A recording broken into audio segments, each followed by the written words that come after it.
Good evening, everyone. Swati ma'am, do I have your permission to Absolutely, absolutely. say a little hello to everyone? Hello, we are 4 minutes late. Apologies for that. It has never happened, but again, we are blaming it to Zoom. Namaste and welcome to today's session. As you all know, my name is Ravi Santlani and I'm the founder of School News, India's largest media platform for the education sector. Today, we have over 2,381 attendees registered for this webinar and are live with us both on Zoom and Facebook. Thank you all for your interest.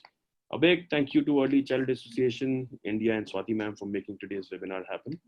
Today's topic is post-COVID-19 expectations of parents from schools. So we have been speaking about what school wants from other schools or a lot of topics about educators. So I think it's about time. I mean, the topic is pretty apt and the speakers are actually going to discuss the solutions and the way ahead. To me, today we have what we call a Miss India pageant going on right now with 6 of these beauties, beautiful ladies being introduced by, a not so good looking bearded man, all thanks to Dr. Swati Popadwas, who made this possible. So, fun fact, I mean, I'm the only man on this panel. I mean, you can look at all these Miss Indias. And here are the today's esteemed speakers for you. Panel chair is our very own mother of early childhood education in India, Dr. Swati Popadwas. She's the president for Podar Education Network, president for Early Childhood Association India, president for Association for Primary Education and Research, which is APER. Then we have Devi Shobha Chandramouli, who's founder of Kids Kintha. We have Mansi Zaveri, founder and CEO of Kids Talk Press. Naya Sagi, founder of Baby Chakra. Neha Karikanbar, founder Unimo Universe of Moms. And Ruchita Darsha, who's CEO and founder of First Moms Club. Welcome, ladies. Before I hand it all over to Dr. Swati, I'd like to share a few points with our attendees, both on Zoom and YouTube Live today. If you are facing any bandwidth issues, we suggest that you turn off the video so that you can listen to the audio with a better clarity. A recorded version of this webinar will be available on our Facebook page at the Red School News and at Early Childhood Association FB page. And we shall send you an email too with the YouTube link post the session. You can follow all the lovely ladies and me, of course, on our Facebook, Insta, Twitter account, and interact with us all there. If you have any questions post this webinar, please post your questions in Q&A button. I mean, there is a Q&A button down there. Do not post any questions on chat. All these esteemed speakers are not going to look at the chat at this point in time, only Q&As. You can introduce yourself in the chat. And of course, I'll not be doing much of the talking, so I can chat with you all. For those of you just joining us, welcome and enjoy the webinar. Over to you, Swati ma'am. Thank you so much, Ravi, and thank you to Madhushri, Rupali, and many like these who always join us on all our webinars. A slight correction, Ravi, they are not Miss India, they are Miss Universe. So we only think big. But it's a pleasure. It's a pleasure that Ravi, who is Mr. India, always takes our suggestions for panels, webinars, and he never ever says no. So thank you so much, Ravi, for being so committed to early childhood and to parenting. And these lovely ladies are the ones who I always go to for any parenting advice about what the parenting community is thinking about. Each one of these expert ladies here has their own community and they run those communities very differently. So kudos to all of you. Each one of you have found a niche for yourselves, and I keep reading your Facebook posts, etc. And that keeps me really going for the month of lockdowns that we've had. So thank you, ladies, for the wonderful work that you all are doing. And I'm honored that I know you all, that you all are part of ECA and you are here on this panel too. Schools are right now struggling to understand when to open, how to open. And that's why we decided to have this panel discussion, that it's best to hear from the parents. What are they expecting from schools once we do open? And what are their expectations if and when we are not able to open on time? And that's why I reached out to all of them. And they all said, yes, we are ready to be on the panel. And I saw that they all posted in their communities also to understand what are the points that they can come up with, questions that they can raise. So thank you for all the effort that you all have put into this. Schools and parents are supposed to be the two pillars in the life of a child. Yeah. Sadly, because of many instances in the past, and I somewhere blame the media for it, that the relationship between the school and the parent has all boiled down to just one three-letter word called fee. And that is a sad state of affairs even now during the COVID period, that instead of discussing so many other things that impact that child that they share, all talks, everything is revolving only around this word.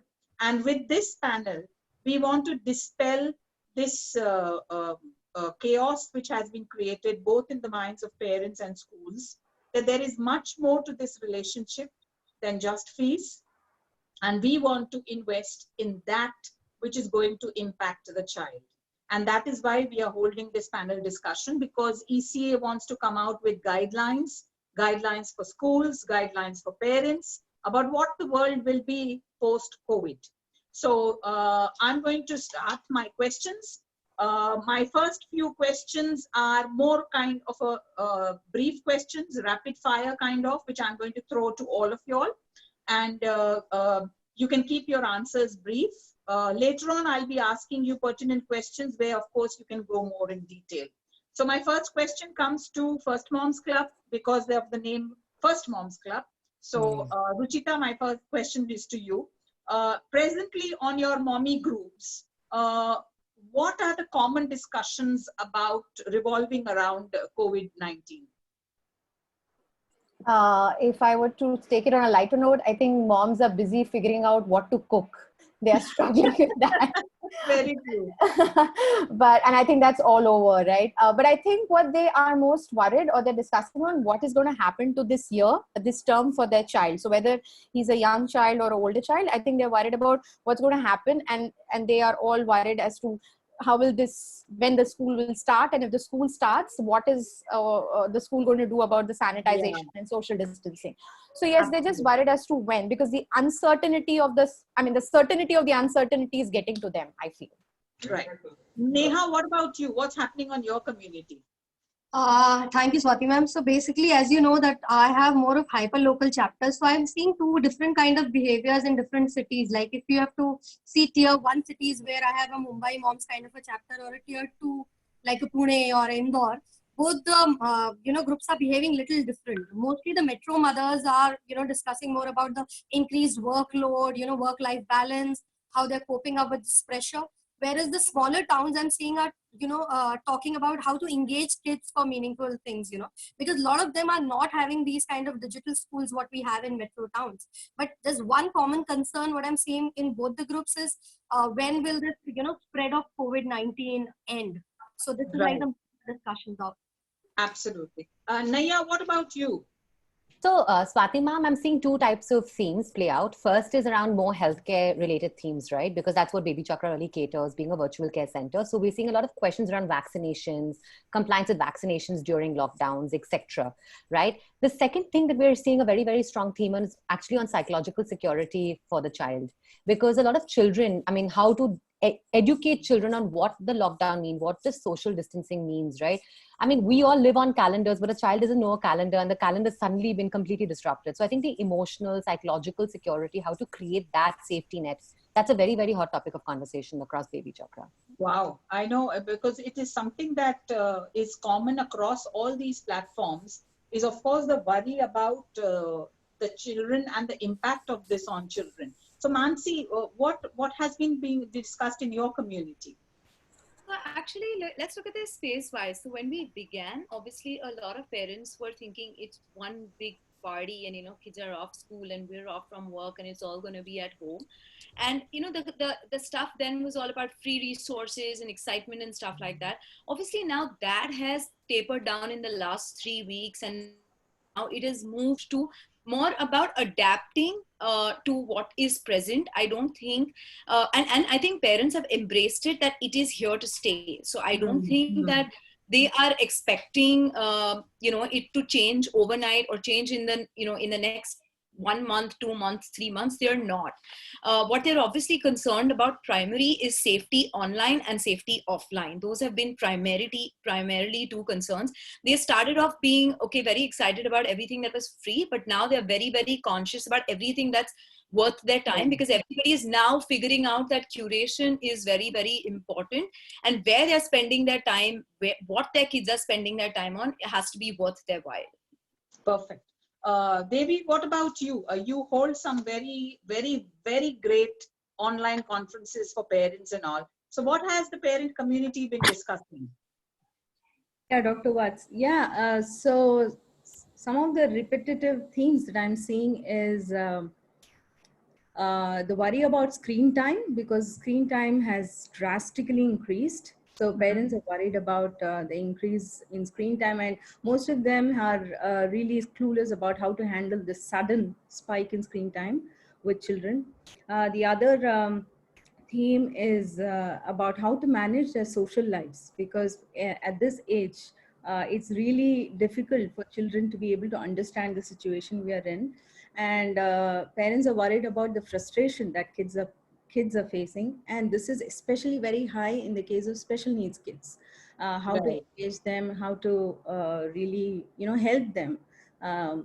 With normal kids it's a little different, but with the special needs there's a gap in understanding as well. So that's a great point.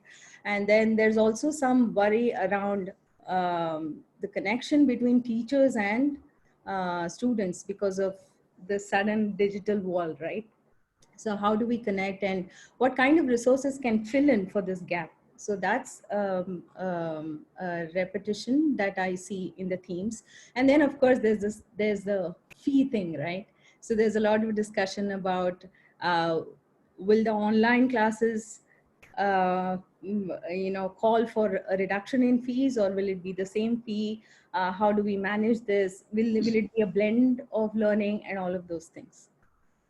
Okay, so I think mainly across all groups, the worry, of course, is more focused on keeping the children engaged, worrying about how they are keeping them engaged, etc. I'm going to now ask a two-part question to all of you all. Please understand that both the questions are different. So the question is, when do you think schools will open, and when do you think schools should open? So there are two different questions. When, according to you, do you think that schools will open? And according to you, when should schools open? So I'm going to start with Mansi. So I don't think, the parents on Kidstop Plus are in any rush to rush back to school, because we all know for a fact that schools are going to be the last thing that are going to actually open, right? When do you think that's going to happen? Which month? We are definitely not even reaching there, Swati, because we feel like it's at least a 4-month window away.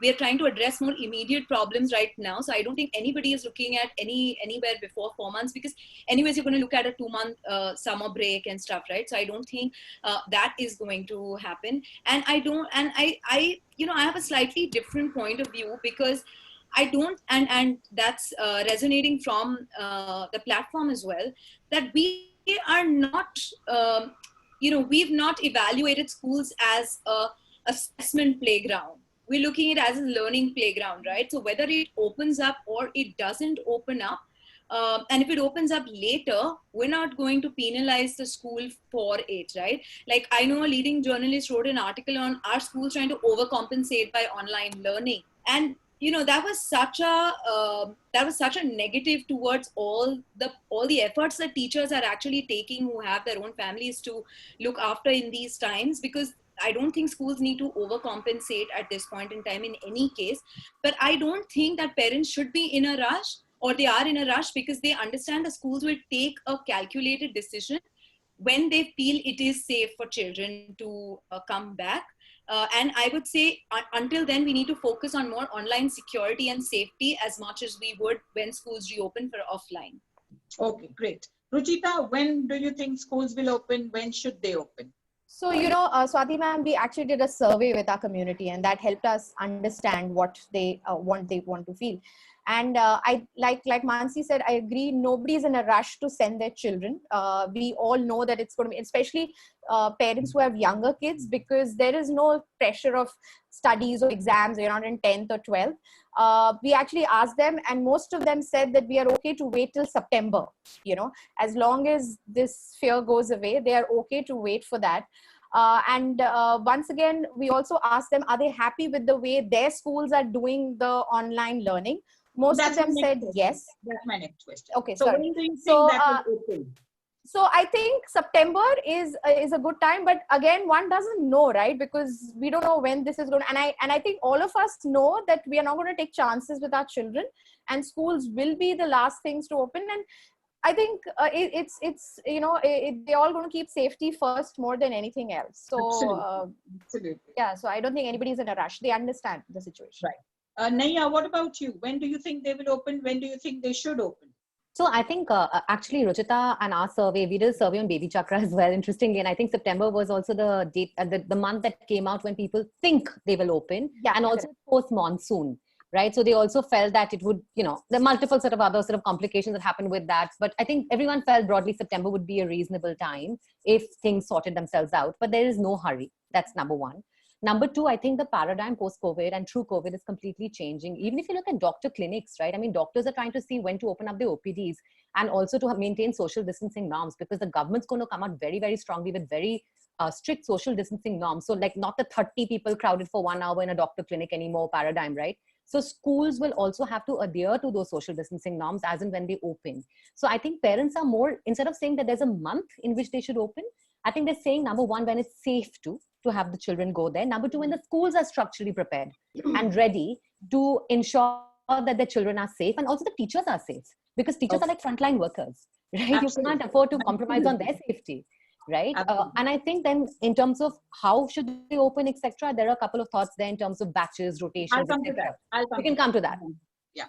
So Neha, what about you? When do you think schools should open, and when do you think they will open? So Swati ma'am, like Naya mentioned, of course, I'm sure all the community leaders have done a survey around, social mirroring and understanding what is the psyche of the community right now. Literally 60 to 64% of our, community mothers we did a poll, online poll. So 60% of the mothers have voted to, in fact, they've added their own option of whenever the vaccines will be, in place, the mothers want to send their kids to school. And of course, we all know that none of the parents would want to risk their kids' life by, just pressurizing school to open up when it's not safe. So as Naya rightly mentioned, there's no specific month which has come up as a major, voting pad. But of course, everybody knows that, whenever the lockdown is over, when it's safe, and especially when the vaccines are in place, the parents are wanting to wait. Absolutely. Devi, what about you? My community echoes the thoughts that have already come out. So one of the things is that people really want to be sure about the vaccines and the safety and how much the schools are prepared, and also the directives by the government. How much is the entire society prepared to handle this, right? So just the school, just an isolated entity like a school will not be enough to contain this. So there has to be a government cooperation, there has to be schools, the parents have to be educated, children have to be educated mainly, because they are going to meet their friends after a long time. What norms do they have to follow? What practices? So all of these things have to be absolutely right. So. I mainly asked you this question because a lot of parents, once the offices start opening, are going to force schools. Schools may, in their haste to open up because to get admissions, etc., may end up taking wrong decisions. And that's where your communities are going to be playing a vital role in educating the mothers about, why haste is going to be waste when it comes to COVID-19 situation. Because I foresee this as an educator, that as soon as offices start opening, parents will be desperate for daycare centers and desperate that the preschools should open, because where do we keep our little ones, etc. And my worry is that one wrong apple who will start opening the school, others will then start following. And, somewhere in our sector, which is the preschool sector, the government does not get involved unless and until there is a major calamity. So my fear actually was that is everybody understanding that it's not safe till the safety parameters are not in place. I come to my next question to all of y'all. Do you think parents are happy with the online learning which is happening, or do you think they are unhappy, etc.? What do you feel? So I'm going to start with Naya on this. So, so I think there are two, again, cohorts we look at on Baby Chakra, right? One is a very early, like, 0 to 2.5, 3-year cohort, right? And I think the big questions that come up there is screen time. I think Devi articulated this earlier in her comments as well. And I think people are concerned about the amount of screen time, and also how to encourage a child to build the social cognitive skills, right? That happen in a structured environment, like in a play school or a preschool or a daycare environment.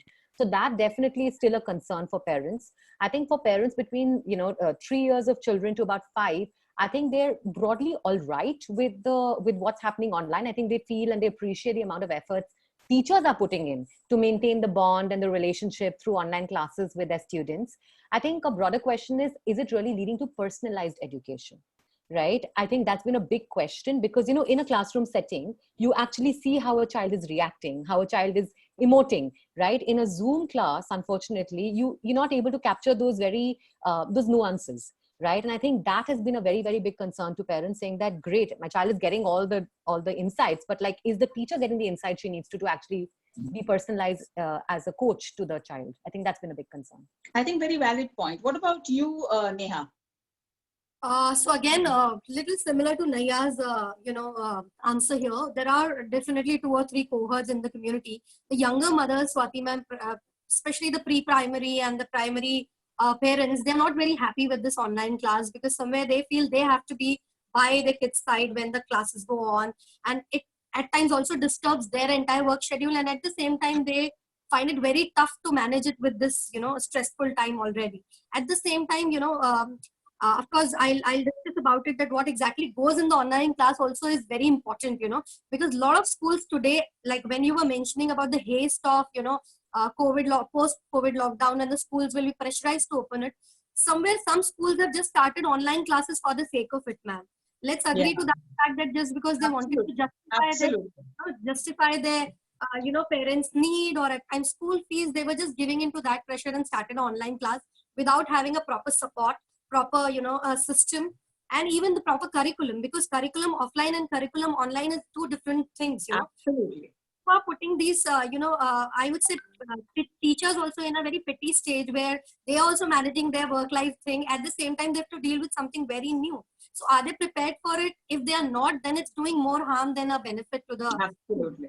Yes, with the senior kids, because I'm a mother of 2 teenage boys, and I see it's a very meaningful engagement for them, because they are doing something more constructive.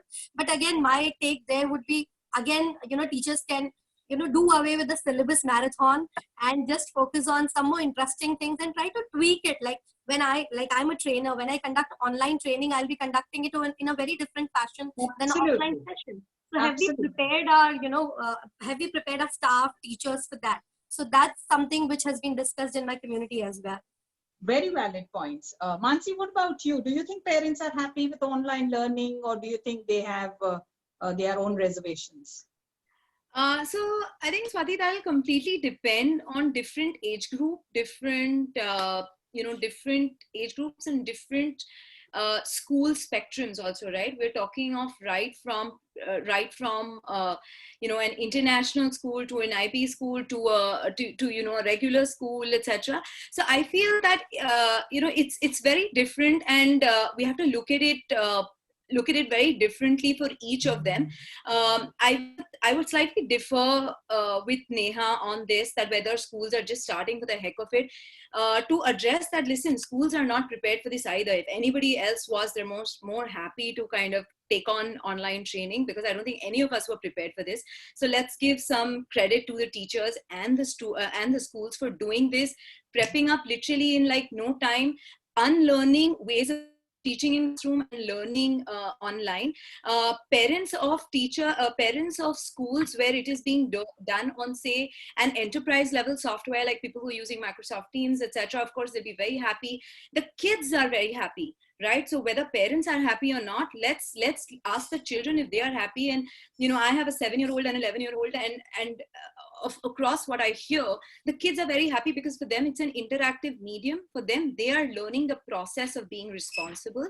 So I think that is quite incredible. And even at when I volunteer with Akanksha schools, even if they're being sent, Swati, even a WhatsApp message that this is your curriculum for the week, study this and, send back on WhatsApp, that is education. You have like filtered it down and made it available, made education learning available to the lowest common denominator. So nobody was prepared for this situation, but everybody has stepped up. And I know schools who've stepped up, way back on March 20th, when we were not even shut with offices, schools have stepped up. So I think we should give them a lot of credit. And I think every parent is happy today that, the schools are doing more than what they can. I think you and Neha both had a very pertinent point, because I agree that many schools did not put much thought into it, and many schools thought about the happiness of the children, that are the children happy with it. And I like that point by Mansi, that maybe parents are not happy because they don't have they have the child in their hands now the whole day long, but the children are happy if your content is good and is addressed to the child. So I like both your points of view. Devi, I'm going to come to you. Special children especially miss out on their therapies, etc. So is online helping them? Yeah, so I have had a survey with my community, and what I'm hearing is that schools have been doing an incredible job supporting these parents, especially online support in terms of intervention, giving them, hourly reminders or weekly support, one online session with the child, just to be connected with the child and the parents as well, because there's so much of sudden responsibility on the parent as well, because not everybody is a professional. Handling a special child requires professional training. So all of this have, many centers have stepped up, many schools have stepped up. And regarding online, education for children, general education for children as well, I feel that it should be a question for parents' adaptability rather than the school's adaptability, because right now you're suddenly homeschooling your child. Have you ever done that, completely? So it's a sudden change for the child and for the parent, of course, for the teachers as well. But I think a lot of it has to do with how the parents adapt as well. Absolutely. Very valid point. Ruchita, what about you? Do you think parents are happy with this new sudden change in schooling? So we had a mixed, we asked the question and there were 40% who said yes. There were about 39% who said not really. And a lot of them said that this can't go on forever. This is not something. And I think everybody has a problem with screen time. And I would like to just address one of the questions saying that actually the kids are doing fine. They've taken to it like fish to water. It's the parents, I feel, who are going a little crazy at times, because they're also doing hajar other online classes to keep the kids busy. I think they're working harder to keep the kids busy, which I don't know why. I mean, they're going more than normal to keep the kids busy. I think if the kids just hang around, learn life skills and learn to wash and clean the house, those are life skills they can totally learn. So I don't understand this restlessness that the parents have. The kids are enjoying, because as much as we don't like the screen time, they are enjoying the screen time, So, I mean, besides all that, I think a lot of them are struggling, because again, it's an age group thing. I have older boys, 15 and 11, they are adapting to it and I don't really have to bother. But the younger kids' mothers are struggling, because the kids don't even sit for that long. They don't have the attention span. And sometimes schools are just sending worksheets which you have to download, print. Everybody doesn't have access to printing material. You might be running out of paper. And it's the mother whose job is just, multiplied by, it's just too much for her to do, So I think the mother is, or rather the parent, whoever takes responsibility, is struggling a little bit. I think what Dubai did, where they actually shut down for a little while to train their parents or the teachers and upgrade them and then start e-learning. I think all our schools could probably do that. And we all understand that it's a tough job. And I think most schools and most teachers have stepped up. But I think if this is the future, and if there has to be a mix of online and offline, then all of us have to be prepared to, go ahead and make it a successful thing. Absolutely. I agree with many of the points raised out here. The first point about the screen time, you know what, even the American Academy of Pediatricians says it's the content which is bad, because we do video calls with grandparents, etc. So this is again the same amount, It is the content which was till now only games and reactive learning. This kind of viewing of screen is not that bad for children, as long as you keep in mind 20 minutes at a time and the distance of the eyes from the screen. And I would also like to mention, which I think Early Childhood Association is trying so hard to teach preschool owners, is please forget the curriculum. Please forget reading and writing. Focus on life skills, focus on language development, focus on the children seeing their classmates on the screen, focus on physical activities, yoga, dance. Forget about the books, because I saw so many messages coming here. We are not able to get the textbooks. We're not able to send the books. Even the government is saying, NCERT has sent out a circular that you will have to think of a new normal for this year at least. It's not going to be the same academic year. So it's time that the parents' mindsets change, because we at Jumbo Kids started exactly all this which I'm talking to you about. And we are getting fabulous feedbacks from parents that they're very happy that their children are engaged in real life activities, And at the same time, they're keeping their cognitive cells awake. So I think everybody needs to find this balance if we want to do online learning for the real reason, which is to educate the children and not to keep the parents happy. So I think that is a point that all of you touched on, which is really something that every educator who's listening to this panel must listen to, because this is direct feedback coming to you from the parent community. My next question is, before I address the elephant in the room, which is fees, what are the parents' expectations from schools where it comes to safety? What are their expectations? Because let's understand, we are India. Even our great classrooms, IB classrooms, have at least 15 to 20 children. So social distancing, especially for the very young children, I don't know how it's going to be possible. So we would like to hear from all of you, what are the expectations of the parents? One that you all raised was vaccine, of course. And I don't think the vaccine is going to be in place by February. It seems the February only the vaccines will be out in the market. And then, of course, it will be those great lucky ones who will get the vaccine first, and then the others, unless the government puts it proper stages that children should get first, etc., pregnant mothers, etc., etc., So what are the safety expectations that parents have from schools post-COVID? So we're going to start with you, Ruchita. Okay.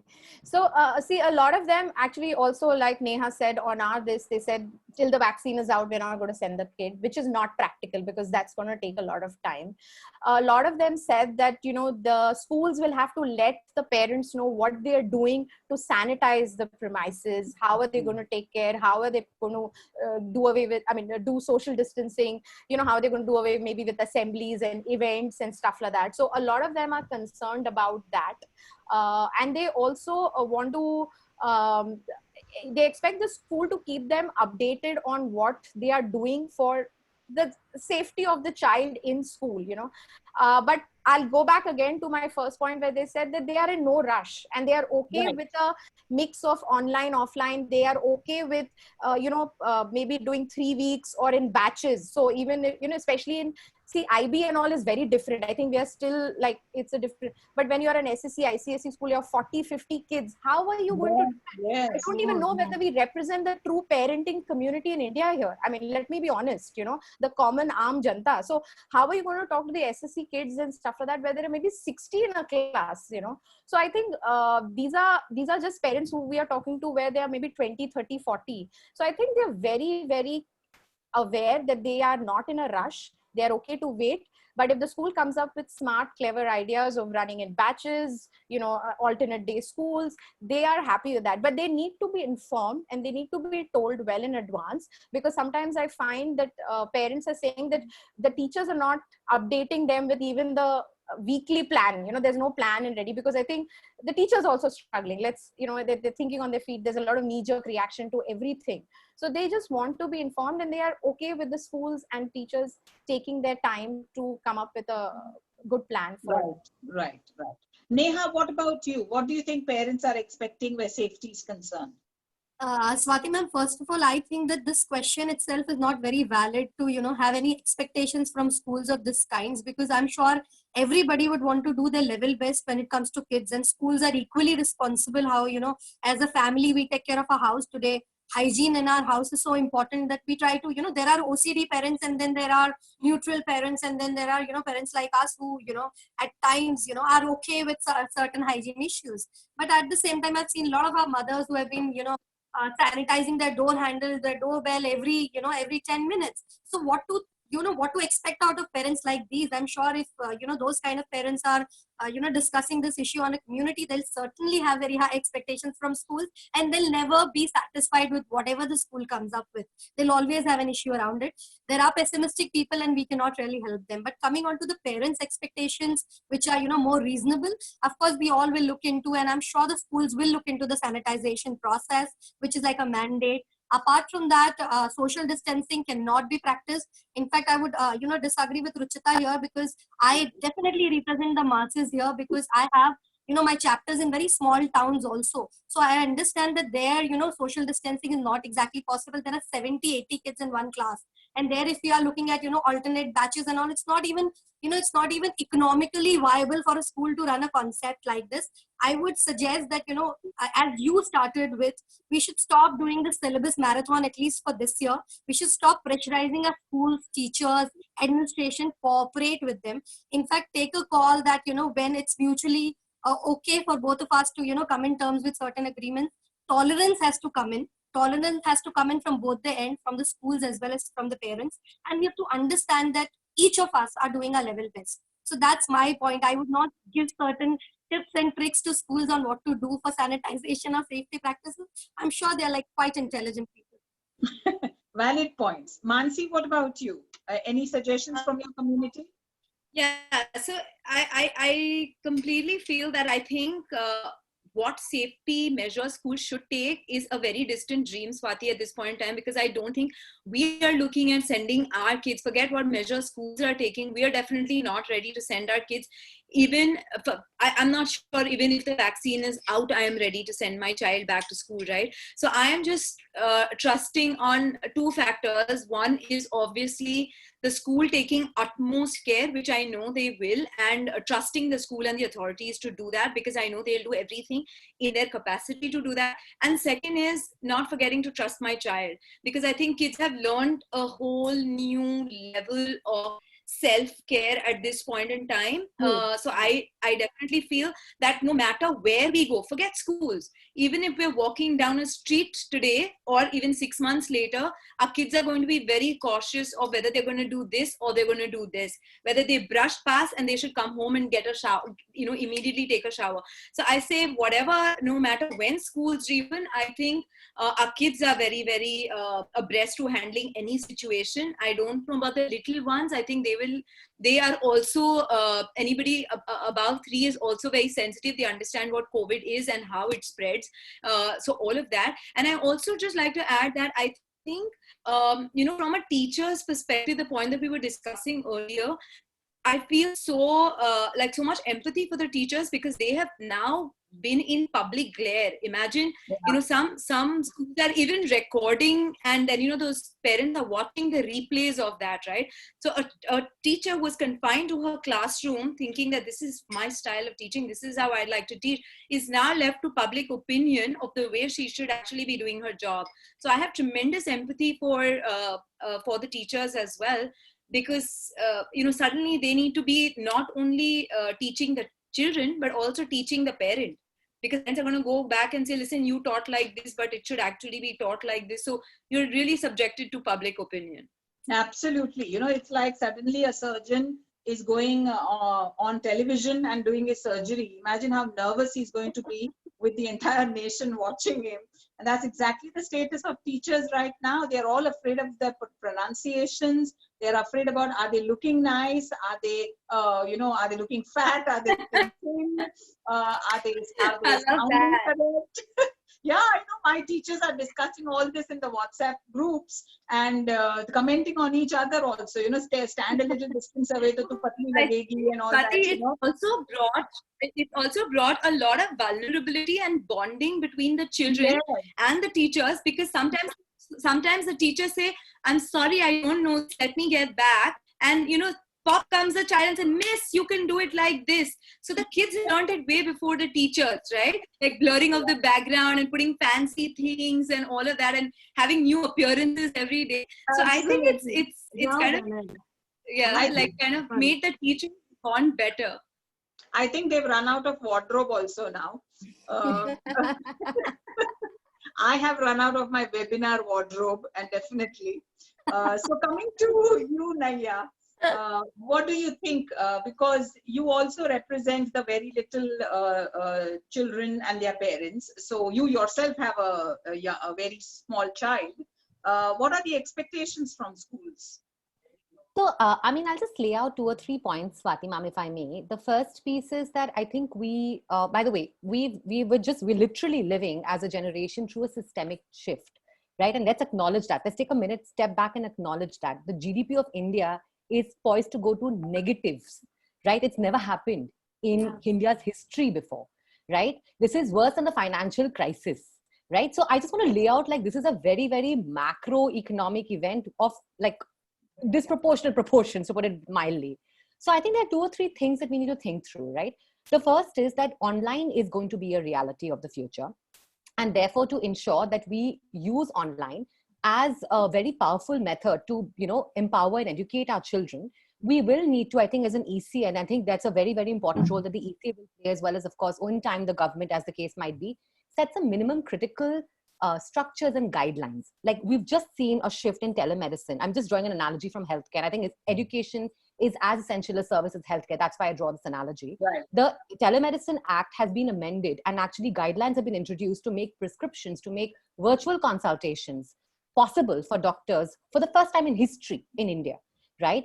I do think that we should embrace online, but we should understand what is effective online and what does that construct look like. And I think together as an association, we should create and be proactive in creating that construct before it is, forced on us and then made to follow suit from people who are not practitioners, right? So I think that's the first very, very important piece. I think the second piece that's extremely important is that now more than ever before, your frontline worker is your mother, right, in a family, in terms of health, hygiene, nutrition, immunity. The second piece is the biggest community champion of health, hygiene, immunity, and nutrition is now your Prime Minister of India, right? I think it's amazing the kind of just awareness that's rippling through the nation in terms of health, hygiene, immunity. I think schools need to embrace this change, right? Hygiene, health, education needs to be an important part of our curriculum starting day 0. Right? From the very earliest day. It's an extremely important part of our curriculum going forward. We should integrate it and embrace it. And I think, of course, apart from that, very, very tactical things like, in terms of how do you figure out shifts? How do you balance online with offline? How do you ensure teachers are safe? How do you ensure kids are safe? Temperature checking, all of this other stuff. I think that's basic. We have to do that. It's non-negotiable. But I think these 2 broad themes, we have to start embracing and start moving forward ahead on as an organization. Absolutely. I'm actually very proud that our country embraced digital in 2015. Maybe somewhere back of the mind, we knew something like this was going to happen. And Swachh Bharat, I think today, whatever little bit of Swachh Bharat has percolated into people, COVID will ensure that pura Swachh ho jayega abhi Bharat. Except, of course, we still have a few COVID idiots who still don't understand what is social distancing, bahar kyun nahi nikalna hai, etc., etc. So, Devi, what do you feel parents are expecting where safety is concerned? Have we lost Devi? No, her mic is on mute. Yeah, sorry. Yeah. Sorry. Yeah. So I would, just echo all of these thoughts that they have already presented. And I think this is the perfect time to embrace globalization, to embrace the concept of, equipping our kids for more than just learning from a teacher or a school, right? Because right now, what they have for as learning aids is not just from their schools, they have the entire world open to them. So I think this is a perfect opportunity for us to open up. Of course, our children are very smart and most of them are already doing it, but I think this is the perfect opportunity for us to push that mindset among our children and say that, this is what learning is going to look like, and schools have to support it, from that perspective as well. They can become a very integral part of this movement, and not contain it within their own curriculum or their own groups, but look at ways to broaden it and also become more inclusive. So I think that is the crux of the solution. Absolutely. So very importantly, what I feel, what has come out from all the points shared by all of you all is that the two-pronged approach is what is going to work best. I think Mansi said that parents will also have to cooperate and teach their children about what is safe and what is unsafe. And the schools will have to complement that by ensuring safety practices in their school. Somebody commented while you all were talking about taking temperature of children. Yeah. My friends, children are asymptomatic, which means they will not show temperature. They may not even show any signs of COVID, and they could still be carriers of COVID. So that's why my worry about children and young children especially, that it's important that we don't rush into opening up schools for them. Many people have this debate also कि school mat kholo, preschool mat kholo, daycare kholo. I think daycare is worst. What do you all feel? Yeah, but I think, Swati ma'am, it's going to be a real problem for working parents, especially Yes. both parents, right? And then that's when the corporates and the workplaces will have to step up and realize that this is an issue that they can't help, because everybody doesn't have help at home, or grandparents, or any kind of support system. And if both of you need to work, what are you going to do? Where is the child going to go? So it's a very, very genuine problem. And I think that's when the offices and everyone's workplace will have to step up and understand that they will need to make sure that and now people have realized that you can work from home, so I think there will have to be some amount of cooperation from the workplaces. So, do you all feel that it's okay for daycares to open but not preschools to open? What about you? Because I see you shaking your head. No, I really don't, agree that daycare should open and school should not open. What Ruchita rightly said, that, if daycares are not opening and the corporates have started, offices, what about the parents who both of them are working, or either single moms, who are working? What kind of support system will they have for the kid who's left behind, who's not going to a daycare or a school either? So we have to be practical. Are the corporates also listening to this conversation? Are they also understanding what exactly will be the problems? Are they ready to accommodate a work from home kind of a culture, to support these kind of parents? Yeah. Absolutely. Mansi, what about you? Do you think daycares should open? Absolutely not, because it's I don't see a daycare as very different from a school, honestly. Yeah. Because I don't see what the difference is, because it's both mindfully engaging and a learning playground for a child. So I don't see that, and I completely agree with Neha that what about single moms? Like, I know friends, and I know that they are so scared to step out because they feel they're the last resource for their child. They're just praying कि मुझे कुछ नहीं होना चाहिए, right? So how are they going to have the courage to step out and say, listen, I need, and the reality is also, Swati, that they will have to say, I need to fend for these two children, but I also need to survive for these two children. So I think absolutely the idea of this webinar should be also to reaching out to corporates and saying, dude, you guys better step up, right? Because the reality is that parent needs to, let not me being a parent be a kind of a hurdle in my progress or my ability to work, right? So I think that's what I would think. Because this is the same dichotomy or was my worry that on one hand, offices will start, parents will need daycares, so daycares will be forced to open. And once daycare opens, they'll say, "तो फिर preschool को खोलने में क्या time लगता है?" You know. And somebody commented that the education department will not allow, but the preschools don't come under the education department. So that's my entire worry, that we need to really, as an association, bring about an awakening and advocate to preschool owners and to parents about safety foremost, rather than the hurry to look at the other things. Because if one case in a daycare and one case in a preschool, we'll be taking back, all of us, months of all our hard work with the lockdown, and it's going to go to naught.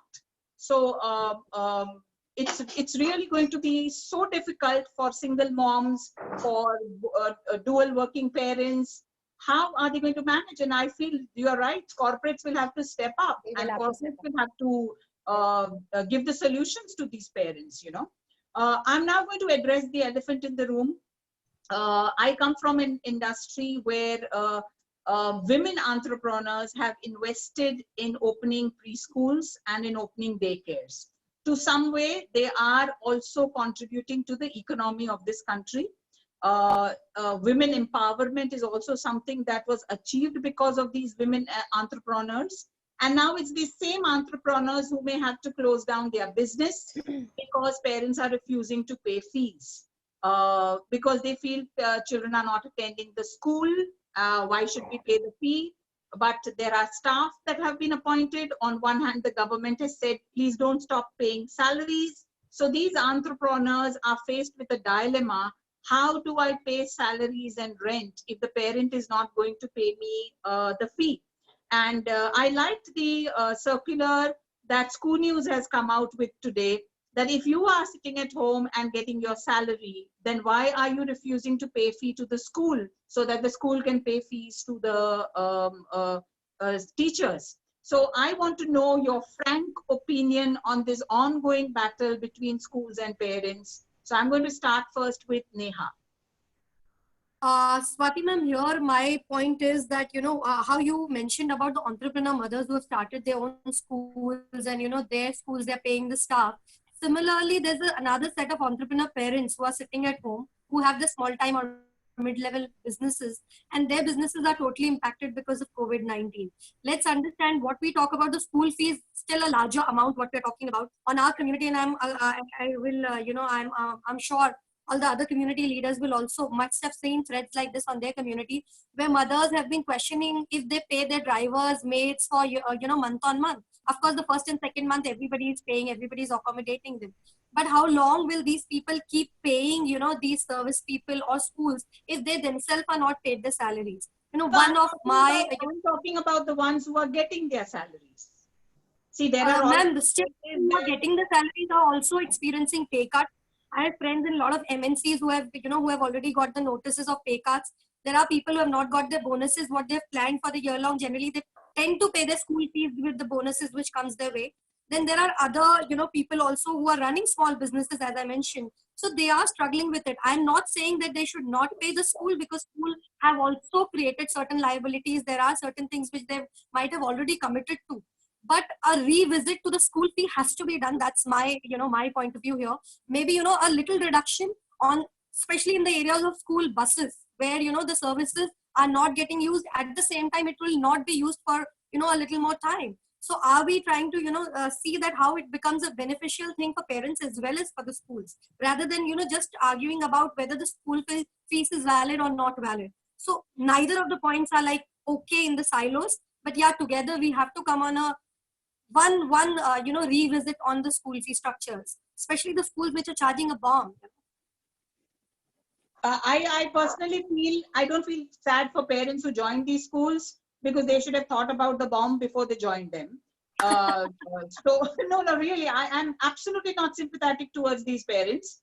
But I like your point, Neha, that it's time to revisit certain decisions. But also, it's very important to understand that school is education, and education is contributing to the country. And you cannot just one day wake up and say, I can't pay the school fee, And then tomorrow, when you want to go to the next grade, you will suddenly want a certificate from a school, etc. So I think what point you made is also valid. Let me go to Ruchita now. Ruchita, what about you? So I'm saying what the survey said, and we asked them, and we didn't say you don't pay the fees. We asked them, do you expect a fee cut? Like, do you expect it to, and 67% said yes. About the rest said no. And again, I will agree with Neha, because a lot of them said, please understand, we run businesses that are not creating money. Some of us have lost pay, lost our jobs. There are pay cuts. So the school needs to understand that it's not because we don't value what the school is doing or the teachers are doing, but it's also financial issues that we are facing. And like she said, there is this immense conversation that's happening on every WhatsApp or every group as like, how do you pay your maids and your drivers and stuff like that? And for that, my answer is that you don't have to pay to any PM fund or anything, but if you can take care of your people, just the people who've been with you, even if it's 30%, 40%, 50%, that is enough. You don't have to show on Facebook that you're doing so much of a charity or anything. But if you just take care of those people, that's your job. And that's, if you can do, that's great. So I think the same way all the parents are saying that the schools should understand. Now where they cut out, that's the school's thing. And of course, it's all different, right? IB schools are different. Their buses charges are different. So I'm not going to get into that. I'm no one to take a call on that. But yes, they expect a fee cut. And I think it's only valid and it's only fair that there should be an understanding. Mansi, what about you? So I've already voiced this on the ECA group, right? I am not personally of the opinion that you should cut fees for the simple reason that once you're not underpaying your teachers suddenly. If you want quality teachers, you pay for quality teachers. If your schools have stopped paying for electricity and admin cost of, whatever, right, electricity or whatever else that there is, they are now investing in enterprise solutions to ensure that your kids are safe. They are not being subjected to, bullying or cyberbullying that's happening online, right? So schools are plowing those energies. They are not working 1 month, 2 months. They are working at a 6 month, 1 year window, right? And that's why they're investing in those kind of solutions. They are investing or buying programs to online train their teachers and to train your teacher and to train your children. Second is, guys, what do we save up for, right? We essentially save up and work really hard in life for health and education. If you haven't saved up for your child's education or for the health of your loved one, then what is your non-negotiable? I mean, education, according to me, in everybody's mind has to be a non-negotiable. That is one basic infrastructure you want to provide to your child, because that's the foundation. So if you are, you may eat a fancier meal less and work with basics, but do you really want? It's like it's like saying, are you going to stop eating food, right? Because education is the only thing that's going to equip you and your child for the future. So how can you make a compromise in the basics? Yes, bus fees, lunch fees, the ones which are the obvious ones, yes. But I mean, my school has been very forthcoming and said, okay, we'll refund the bus fees. But my heart goes out to the drivers and whatever, because the bus didis, because they will need to be paid and the school is taking a hit on that. So my point is that, yes, if your school is is nice and is going to make that decision and absorb that, balancing out the other costs, that is okay. You may not want to do an increase, but it's not like the schools are not compensating elsewhere. So I don't think that parents should look at schools as fashion merchandise. Okay, that this is like now not in season, so let's put it on sale. So I'm sorry, I'm very vocal. Yeah, but I think, Mansi, I'm sorry, but it's also to do with how much and what you can afford. It's like tomorrow when the airlines open up and you have, you want to do social distancing and you keep a middle seat empty so that you're not touching the other passenger. But who will absorb the cost of that middle seat, right? Like that empty seat. The customer. So that's what I'm saying. So the thing is, I think it's also comes from what strata you belong to, and I would disagree, Ruchita, for the simple reason that even when we are working with people down to the lowest rung, my house help is not thinking that she is going to stop paying her school fees or her child. No, she's not thinking of stopping. Mansi, it's not about stopping paying. It's about getting a cut, and this is what the community is telling. Go to the other panelists now, because each one of us has a different perspective, and I knew fireworks would fly because this is a topic like that. So Devi, what about you? Yes. So I think the fundamental prerequisite to address this question is transparency from schools. Most of us are even having this discussion because parents are just asked to pay the fee. They do not have any transparency about how it is being spent, right? So every time a child joins a new school, there is a capitation fee of a hefty amount. But what happens with that amount? That is a question that the parent is left dangling with. And again, my always what I say to these parents: you pay the capitation fee without asking, your problem. I'm talking about the monthly fees. Should the parents be paying or not? Right. So the capitation fee, I brought up the capitation fee because the capitation fee is supposed to be the buffer during these times, right? Yeah. And We are not allowed to. It's illegal to charge a capitation fee. It's a law in this country. Not No, everyone knows that. I think not everyone knows that. Yeah. Most parents are doing that because there is no admission without capitation fee. And where does the parent go for remediation? There's not much time left because it's the life of your child, the education of your child. So again, it all comes back to the question of, the parents, the parents' majburi, I will say. In fact, I would like to, narrate an incident that happened with my children. About 4 years ago, in Bangalore, there was an uproar about sexual molestation in some of the schools. And one of the other branches of my children's school was also involved in that. And our branch, that is my children's branch, was also, of course, very concerned. And we had to go and talk to the administration. And the administration handled it really badly. The thing is, after all of this, the parents were left with no other way to, address the issue. The worst hit is that the next year, the school had the gall to actually increase the fee by about 25%, even after all this. I took my children out because I just couldn't handle it, but a lot of parents did not. Why? Yeah, this is where I say parents make a very wrong choice when they are choosing school. They feel that a school that's asking for donation, capitation fee is a good school. That's the mentality a lot of parents have. So, but let's come back to the moot point here. Should parents be paying the monthly fees? I think they should. They should pay, definitely. And it's the other things that they should like I still have to hear Naya on this. So sorry. So I'm just going to go back to the fact that and again, I think I feel like I was a lawyer in a previous life. So, we are experiencing what is a force majeure event. It has been declared as such by the government. So there are a couple of sort of things that the schools can do, which is renegotiate their rentals in case they're renting the property in the premises. They can, in terms of financial distress, renegotiate the salaries of whoever is working for them. So I think, it depends case by case. Some schools might be able to do that. Some schools may not be able to do that.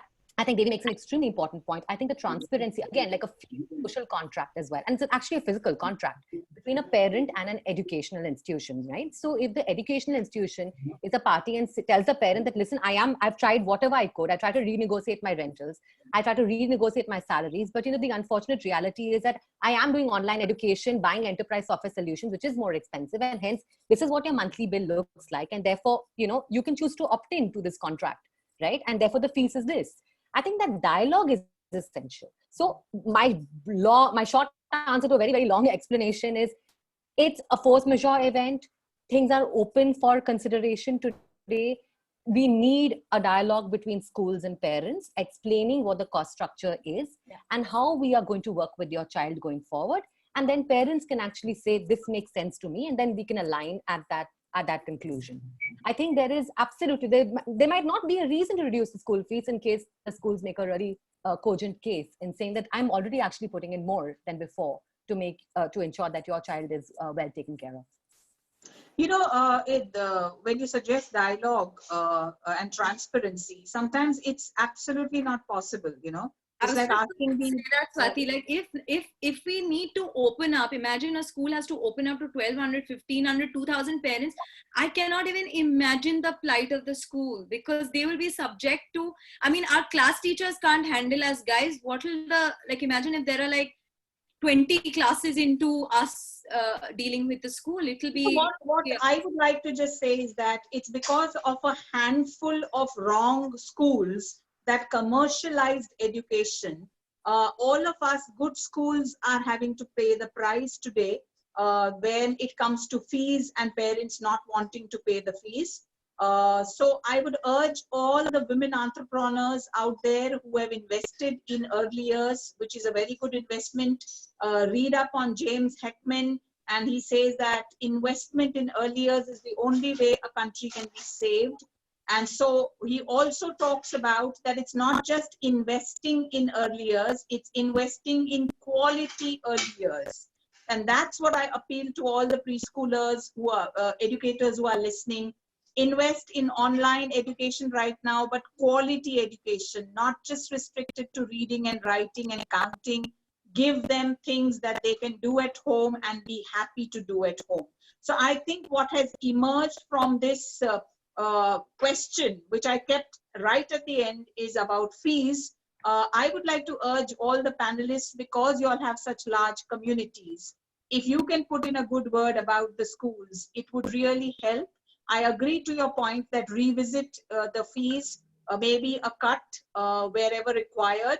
But we also must keep in mind that we don't want schools to then charge parents for the post-COVID precautions that they will be taking. So if they are not paying electricity right now or not moving the buses right now, it's that money that's going to help them upgrade their safety standards post-COVID, because that's going to be a huge cost. And so is online learning right now. And I wouldn't want to renegotiate the salaries of my teachers, because why should a teacher always suffer a salary cut when it comes to things like this? So I feel I've taken in consideration all your points, and I'm so happy to know that all of you are in support that fees should be paid, of course, with certain negotiations and cuts, etc.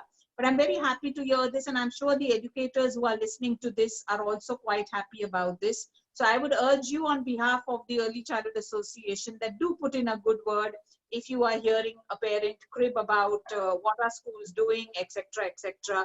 Let's understand, as is the tagline on my business card, it says, schools help build nations and we help build schools. So it's very, very important for us not to forget that education is the only thing that's going to save us going forward. Our economy is going to be in doldrums, and we need to have educated children. We need to have parents who can join the workforce as fast as possible. And here are these businesses who are struggling, and support from parents and support by the schools to the parents also, because there may be some parents who may actually need the support, who may have lost their complete salary, no income. Those are the cases that these schools definitely should consider. But overall, I'm quite happy that to hear from your communities about your expectations from us. And I feel it's time we took out this barrier that is there between schools and parents, and let's become one community, because after all, we do care for children. Your children are our children, and we should all think about this together. Any last advice, any thoughts that each one of you would like to share on this situation? I would like to say that, Swati ma'am, what I've seen is that I'm not seeing too much cribbing, honestly, on the community. Okay. What I'm seeing is that we asked that a question in the survey also. They truly appreciate what the teachers are doing, what the schools are doing, but they are also struggling with this new normal, you know. So the good thing is that a lot of them have also acknowledged and said, oh my God, I'm so thankful to the schools and the teachers who take care, because I'm going mad with my kids. So I think that they've acknowledged that they're not really cribbing. What they're doing is they're also struggling, and they're also trying to figure out. So I think there will be the value of the teacher is going to be there. Like, so I don't think they're cribbing. Let's not use that word, actually. I would Thank you. Yes, Devi. Yeah, I would like to add to Ruchita what she said right now. I think this is the time that the true value of teachers is going to be known, right? Because parents are, coming face to face with what teachers are doing the whole day at this point in time, and it's going to be a revelation to them. And this is the real time that they will know the value of teachers. And thanks to all the teachers and people like you. Thank you very much. Thank you. And what about you, Mansi? No, I think they've summed it all up, and I think just rightly said that I think teachers are providing the cushioning.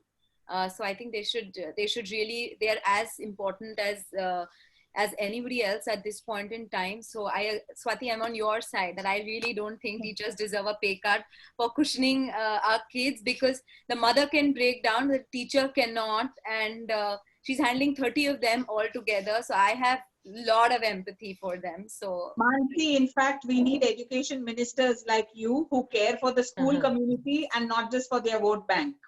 So I am happy if you want to recommend my name.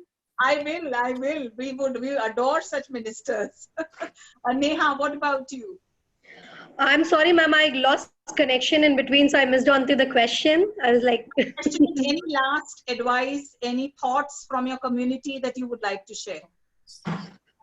Okay, so I suppose my last parting words will be on behalf of my community, because they know that I'm a part of this panel, which has, very, people like you who are the decision makers, who can definitely bring in a lot of, change in our education system, Ravi and all of you. So I personally feel that, when we are, taking decisions around schools, education, COVID, and, all this, we should mindfully keep the parents, different heterogeneous mix of parents in mind. There'll be people who can afford to, be a part of the discussions like this, who can know that what exactly is going on, who can validate every single point what we're discussing here.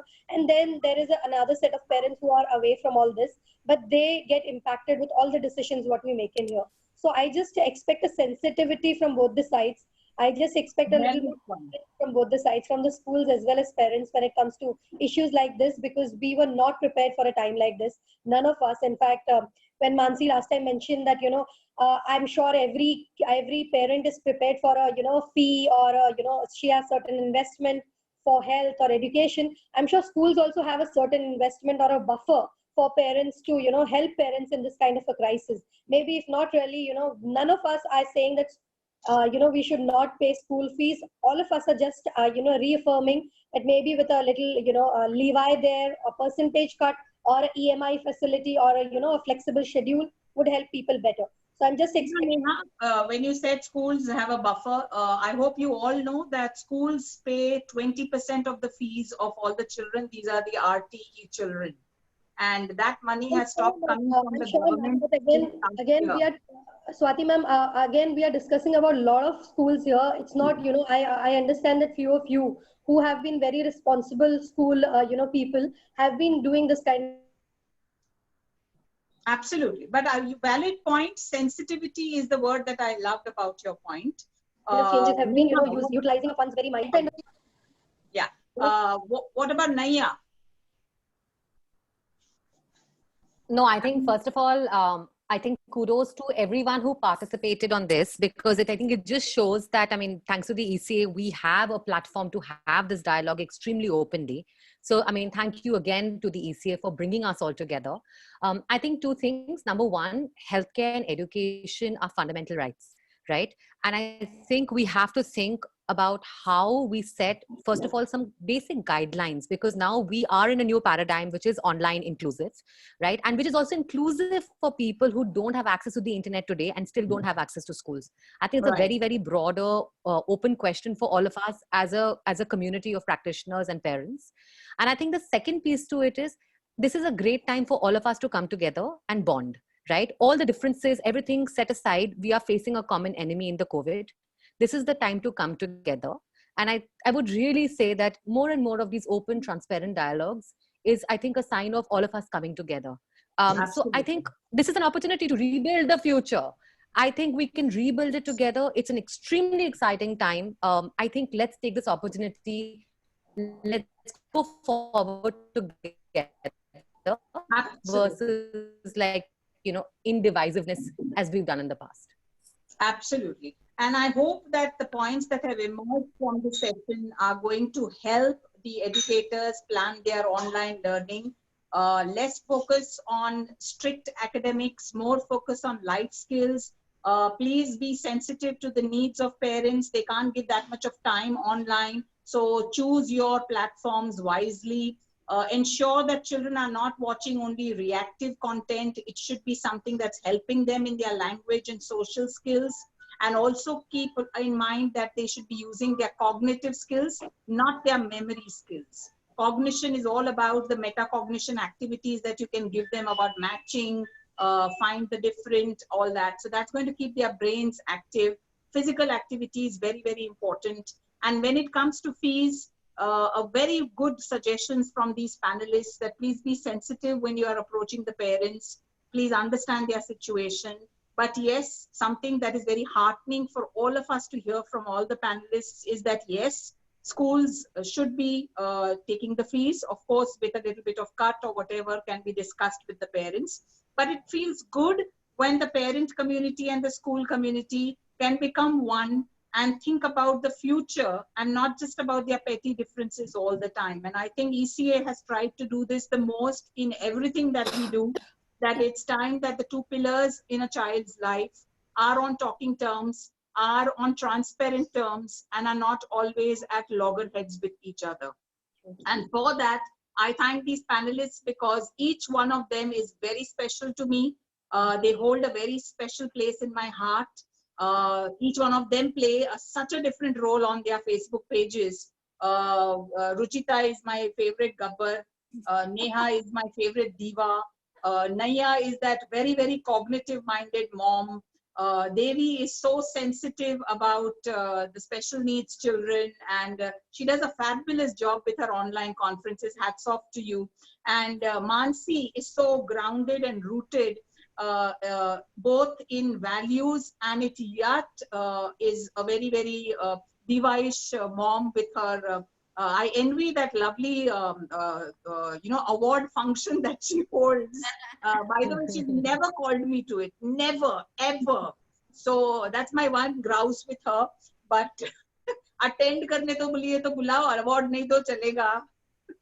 So, but you guys are fabulous, and we love all of you. And thanks to Ravi for making this panel happen and giving us this platform where we can discuss so many things. I just want to address one question that came from a panelist. They said in other countries, the government pays the school to run. And yes, that's a fact. Not only do they pay the school, they pay the parents' fees also. So in countries like Singapore, UK, USA, Australia, New Zealand, there is a subsidy which is given by the government to the parent and to the center. And that's why these centers are not forced in such bad times because they have that subsidy still coming in. And that is why, because of that subsidy, New York and America is now forcing its schools to open as soon as possible. Otherwise, they won't get that subsidy, which I feel again is a little dangerous. So yes, different countries have different things. UAE, all nurseries are closed, schools are closed. UAE doesn't give you any money as a school or as a parent if you are on your own. But in our country, I'm very happy that schools, especially private schools, are doing such a great job. And I wish that our government schools come up to that stature very soon, where the parents would have to choose ke private mein dalu ke government mein dalu. But right now it's the private schools which are doing great work, and this is the time where schools and parents must come together and think about these children who are right now struggling to understand this new normal. So I would like to thank the panelists, and over to you, Ravi. And thank you so much for that brilliant write-up that you sent today. Thank you, Swati ma'am.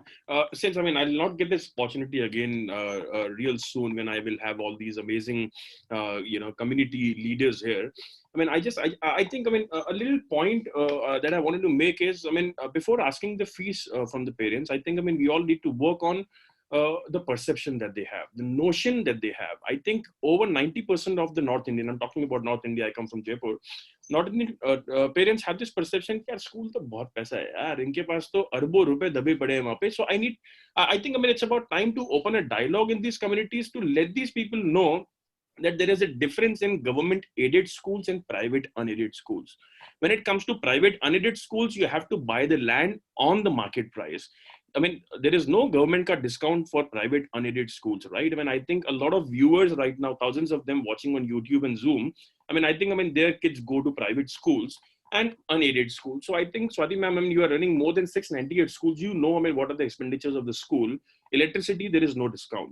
When you take loan, our Honorable Finance Minister Nirmala Sitharaman said, I mean, there is a moratorium on loans, but we have to understand and make them understand it's a moratorium on retail loans, not business loans, what schools take. So I think crore rupees of monthly EMIs which goes. I mean, then the third perception is that teachers to क्या 15-20-25,000 महीने की salary है, 200 teacher हो गया, आपका 5 lakh salary हो गया, आपका 3000 बच्चा हो गया, इतना. So I think, you know, that mathematics what they're doing on the calculators needs to be changed, because today in private schools, teachers' salary is minimum 50,000 rupees, and you know, schools with international expats coming in at 2.5, 3 lakh rupees month salary. So I think that perception needs to be changed. So I would request all you amazing, you know, community leaders here to at least start that particular dialogue.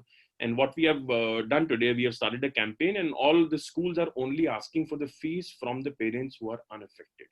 Schools have gone to a level, Swati ma'am, in Delhi, I won't name a couple of schools who are also asking parents to come online for counseling, and if they have any other problem, school is happy to spend that money and pay the parents. Yeah. So, you know, I mean, we can't judge the entire aquarium basis one fish. So I think, I mean, what you all mentioned was pretty correct, and we are actually going ahead and doing a webinar on 7th or maybe 8th of next month, and we are addressing this particular thing. So I think, I mean, that's the only request from this ugly bearded man to all you ladies is start that conversation in your communities and let these people know that, you know, there are expenditures. And again, the last point that I want to make is there is a reserve fund for every school, which the government mandates you as the school owner, which can be used on the rainy days.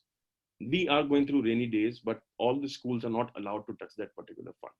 What is that fund? I mean, what was that fund created for? So I think we all need to address this. And thank you all for your time. I mean, we still have a full pack audience on YouTube and here. A lot of questions have been posted here. And I request you all to quickly copy those questions and paste it on either School News Facebook live. I mean, this YouTube live post has been done on Facebook. You can comment it on over there, or Early Childhood Association page. So if you all can kind of copy that and paste it over there from YouTube and Zoom, I think I'll request all of these amazing ladies to find some time over the weekend and hop onto these two pages and answer these questions if they are directed to you. And Ravi, if I can use your platform to also inform the educators that ECA is coming out with guidelines, both for schools and for parents also.